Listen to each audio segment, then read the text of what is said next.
Hi everyone, I'm Jonathan's Media Shack here again. And today, I am going to do a review on Betty Boop.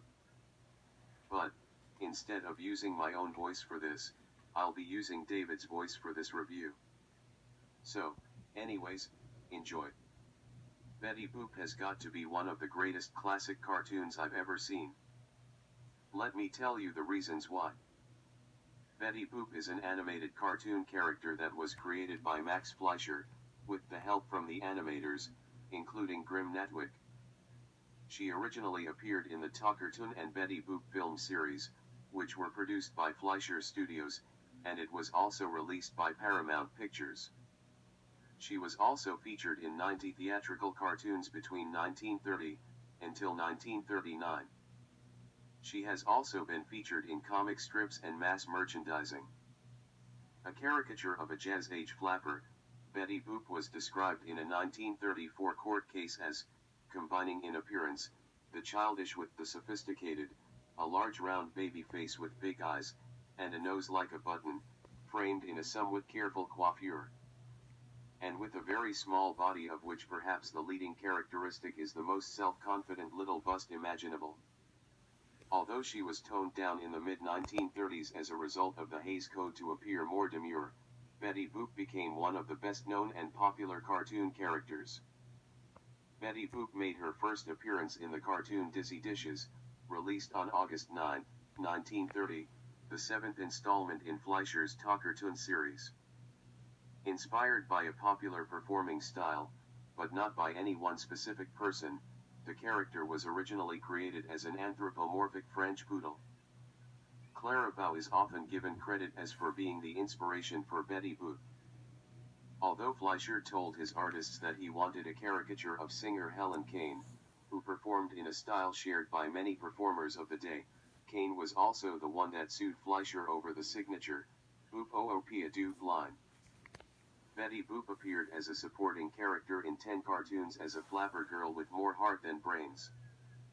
In individual cartoons, she was called Nancy Lee or Nan McGrew, derived from the Helen Kane film, Dangerous Nan McGrew, 1930, usually serving as a girlfriend to studio star, Bimbo. Within a year, Betty made the transition from an incidental human canine breed to a completely human female character. While much credit has been given to Grim Netwick for helping to transform Max Fleischer's creation, her transition into the cute cartoon girl was also in part due to the work of Bernie Wolfe, Otto Fuhrer, Seymour Needle, Doc Crandall, Willard Bowski, and James Shamus Culhane. By the release of Any Rags, Betty Boop was forever established as a human character. Her floppy poodle ears became hoop earrings, and her black poodle nose became a girl's button-like nose. Betty was first voiced by Margie Hines. Later, several different voice actresses had performed the role, including Kate Wright, Bonnie Poe, and Rothschild, also known as Little and Little, and especially Mae Questel, who began voicing Betty Boop in Bimbo's Silly Scandals, 1931, and continued with the role until 1938. She returned with her role, 50 years later in Disney's Who Framed Roger Rabbit back in 1988. Sadly, Mae Questel died 10 years later, back in January 4, 1998.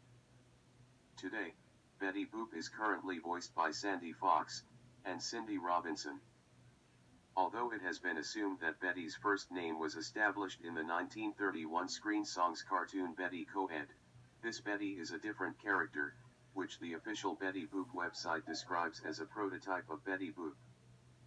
There are at least 12 Screen Songs cartoons that featured Betty Boop or a similar character.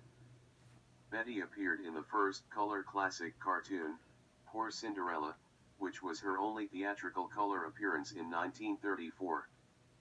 In the film, she was depicted with red hair, as opposed to her typical black hair. Betty Boop was also the star of the Talkertoons by 1932 and was given her own series that same year, beginning with Stopping the Show. From that point on, she was crowned as the Queen of the Animated Screen. The series was very popular throughout the 1930s, and it had lasted until 1939. Alright, That's all I would like to say. See you guys later.